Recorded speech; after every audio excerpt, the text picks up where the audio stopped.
الرحمن الرحیم۔ عزیزان گرامی قدر، السلام علیکم۔ کل ہم نے کہا تھا کہ نعمتوں کا ذکر ہو رہا تھا اور ایک حصہ ہم نے پورا کیا اور باقی حصہ اس کو کنٹینیو کریں کہ اللہ نے جو ہمیں نعمتیں دی ہیں انہیں ہم شمار نہیں کر سکتے۔ اپنے جسم کا کوئی حصہ لے لیں ہم اگر، تو ہم اسے بھی شمار نہیں کر سکیں گے کہ ہماری آنکھ اگر نہ ہوتی تو اس کے کتنے نقصانات ہوتے، اگر ہے تو اس کے کتنے فائدے ہیں۔ کبھی ہم نے بیٹھ کے سوچا ہے؟ کبھی ہم نے قرآن نے کہا کہ افلا یتدبرون القرآن، تم قرآن میں تدبر نہیں کرتے؟ اللہ نے یہ صرف واقعات نہیں لکھے۔ ایک بہت بڑے امیر شخص تھے، واقعہ ہے مختصر سا، وہ بیمار ہوئے اور ان کے دل نے کام کرنا چھوڑ دیا۔ انڈیا یا کسی ہاسپٹل میں انہیں لے گئے، تقریباً انڈیا کی بات ہے، ان ہاسپٹل میں لے گئے اور چند کروڑ روپیز میں ان کا آپریشن ہوا اور ان کا دل دوسرے کسی کا دل ڈال کے ٹھیک کر دیا گیا۔ اور وہ شخص اٹھ کے جب بیٹھے بولا آپ کو مبارک ہو کہ آپ کا آپریشن کامیاب ہوا۔ عزیزان گرامی، وہ ایک مومن شخص تھا، ایمان رکھتا تھا، زاروں قطار رونے لگا۔ لوگوں نے کہا سر کیا ہوا؟ محترم کیا ہو گیا؟ حتیٰ کہ ڈاکٹر نے کہا کیا پیسے زیادہ لے لیے ہم نے آپ سے؟ جیسے آپ کو ہوش آیا تو آپ رونے لگے، کیا پیسے زیادہ؟ انہوں نے کہا نہ مجھے پیسوں کا دکھ ہے، نہ اس جسم و جان کا دکھ ہے۔ پتہ ہے میں سوچ رہا ہوں کہ تم لوگوں نے جعلی دل یا کسی اور کا دل ڈالا ہے جو اوریجنل نہیں، کاپی ہے، اس کے اتنے کروڑ روپیز لے لیے۔ اور ٹھیک بھی مجھے پتہ ہے کچھ دنوں بعد اس نے کام چھوڑ دینا ہے، صحیح سے کام بھی نہیں کرنا، کبھی مجھے دل میں تکلیف ہوگی، کبھی مجھے جسم میں تکلیف ہوگی، مگر جو اللہ نے مجھے دل دیا ہوا تھا، 70 سال کا ہو چکا ہوں، ایک دن بھی اس دل نے مجھے تکلیف نہیں دی، کیا اس کا میں نے شکر ادا کیا؟ اتنے کروڑوں کا دل فری میں دیا ہوا تھا۔ عزیزان گرامی، ہمیں اللہ نے بہت سی نعمتوں سے نوازا ہے، اگر ایک ایک نعمت کو ادا کرنے بیٹھ جائیں، صرف ہم ان نعمتوں کو یاد کرنے بھی بیٹھ جائیں تو شاید زندگیاں ختم ہو جائیں۔ بس تم ایک نعمت اس وقت تک نہیں پاتے جب تک دوسری نعمت جدا نہ ہو جائے، تب تم نعمتیں بڑھاتے جاؤ، تم دیتے جاؤ گے، اللہ تمہیں دیتا جائے گا۔ رزق دو طرح کا ہوتا ہے، ایک وہ جس کی تلاش میں تم ہو، ہم سارا دن بھاگتے ہیں دوڑتے ہیں، حالانکہ حدیثوں میں روایتوں میں ہے کہ اے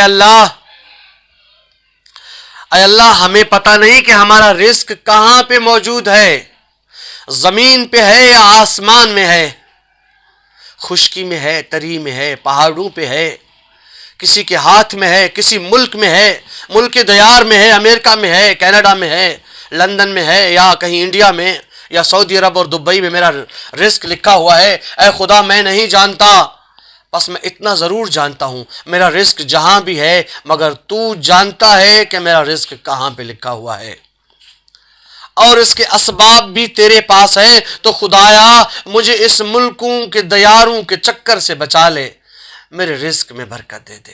اللہ نے کہا رزق کی دو قسمیں ہیں، ایک کون سا؟ جسے ہم تلاش کرنے کے لیے پوری دنیا کے چکر کاٹتے ہیں کہ تلاش کریں کہ روزی مل جائے، اور دوسرا کون سا؟ اور ایک وہ جو تمہاری تلاش میں ہوتا ہے، رزق ہماری بھی تلاش کرتا ہے، ہمارے بھی پیچھے لگتا ہے کہ اس کے پیچھے جاؤں، اگر تم اس تک نہ پہنچ سکو گے تو وہ تم تک پہنچ کر ہی رہے گا۔ عزیزان گرامی، تمہارا نصیب اتنا ہے، معصوم فرماتے ہیں کہ اگر وہ نوالا جو تمہارے حق کا ہے وہ کوئی اور کھا رہا ہے اور اس نے حلق تک پہنچایا تو اللہ اس کو اندر بھی لے جانے نہیں دے گا۔ تو جب اتنا یقین ہے کہ ہماری روزی رزق کہیں نہیں جا سکتی، کسی اور کا رزق میں کسی بھی صورت میں نہیں چھین سکتا، تو ہم اپنی راتوں کی نیندیں کیوں حرام کریں؟ تو ہم کیوں رزق کے پیچھے بھاگیں کہ اپنے خدا کو بھول جائیں، جبکہ کہا گیا ہے کہ روزی اور رزق کا ذمہ اللہ نے اٹھا لیا۔ اللہ نے کہا کہ میں نے تمہیں پیدا کیا، تمہارے رزق کا ذمہ دار بھی میں ہوں، بس نعمتوں کا شکر ادا کیا کرو، اس وجہ سے کہ خدا چاہتا ہے کہ ان شکرتم لازیدنکم، اگر تم شکر کرو گے تو میں زائد کروں گا، اگر تم شکر نہیں کرو گے تو تم نے میرے پاس واپس لوٹ کے آنا ہے۔ بس بلا شبہ اس میں کوئی شک نہیں کہ اللہ نے استغفار کو روزی کے نازل ہونے کا ذریعہ بنایا ہے۔ عزیزان گرامی، ایک عمل بتاتے ہو جاؤں، جو دوست رزق کے لیے پریشان ہیں تسبیح اٹھائیں، ہر روز تقریباً 11 دن کے لیے صبح کی نماز کے بعد 101 بار استغفراللہ ربی و اتوب الیہ پڑھیں۔ جو روزی کے لیے پریشان ہے اللہ اس کی روزی کے دروازے غیب سے کھول دے گا۔ جو بے اولاد ہے اللہ اسے اولاد نرینہ عطا کر دے گا۔ جو قیدی ہے اللہ اسے قید سے رہائی دے دے گا۔ جس کی روزی تو ہے مگر برکت نہیں اللہ اس کی روزی میں ڈبل برکت ڈال دے گا۔ جو مالدار ہے مگر اس کا مال مر جاتا ہے اللہ اسے مال ایسا عطا کرے گا جو ہمیشہ تک اس کے پاس قائم و دائم رکھے گا۔ اور جو لوگ پریشان ہیں کہ ہماری عزتیں پامال ہو رہی ہیں، ہمارے گھروں میں رشتے نہیں ہو رہے بچیوں کے، وہ لوگ 101 دفعہ 11 دن تک استغفار فجر کی نماز کے بعد پڑھیں۔